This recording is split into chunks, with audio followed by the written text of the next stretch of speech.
A pilgrimage this past week in honor of an American military chaplain who lost his life during the Korean War. Through rain, sun, and wind, hundreds of people turned out for the grueling walk in Kansas to follow in the footsteps of Father Emil, who died in a North Korean prison camp after an 87-mile march of his own. The story from reporter Alan Holdren. In the Diocese of Wichita, Kansas, annually for the last 14 years, a special pilgrimage has been made. From the busy aero-industrial metropolis of Wichita, 60 miles on foot, to St. John Nepomucene Church in the tiny town of Pilsen, population 65. The 4-day Father Kapaun pilgrimage remembers a heroic Korean War chaplain from Pilsen who posthumously received the Army's Medal of Honor. And this year's edition was extraordinary. Every day we're consistently starting with about 300 people, which is our biggest year, bar none. And I think that's kind of attributed to, the fact that, we found him and he's home. Father Emil served in both World War II and the Korean War as an Army chaplain.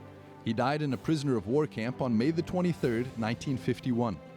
Until March of 2021, a full 70 years later, Father Kapaun's remains were unidentified, along with those of so many other unknown soldiers, in the National Cemetery of the Pacific in Honolulu, Hawaii.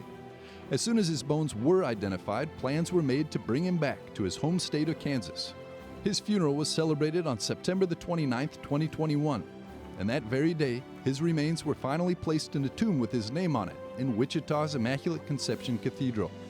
Father Eric Weldon and some friends created the Father Kapaun pilgrimage together in 2009.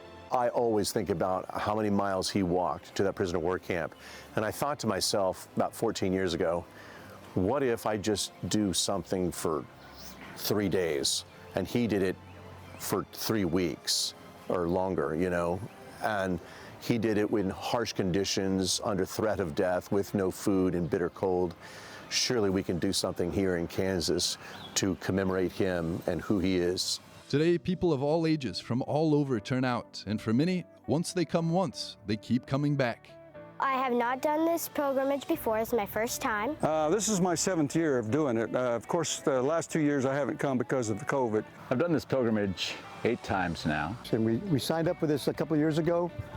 We wanted to do it. We couldn't because of COVID, and this year was an opportunity to do it, so we came. We've been going at this for a couple years now, but it's just a great experience, and you have to come. You just have to. And conversations are just in the beauty of nature. You start receiving things from the Lord, and He just showers graces on you in the midst of all the difficulty. It's not a cakewalk, but it is more spiritually fulfilling than anything else I've ever been a part of. To know that everyone else is hurting just as much as you are, and the pain that Father Kapaun went through was worse than that. It's a humbling experience. You don't have it so bad after all, when you realize what people like that actually had to go through. It's growing every year. Father Kapaun is becoming more well-known throughout the country and the world. The organizers say that this walk leads pilgrims in the footsteps of a man on the path to sainthood, in order to discover their own unique paths to sainthood.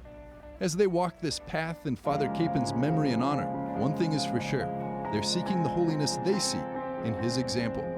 Alan Holdren for EWTN News In Depth.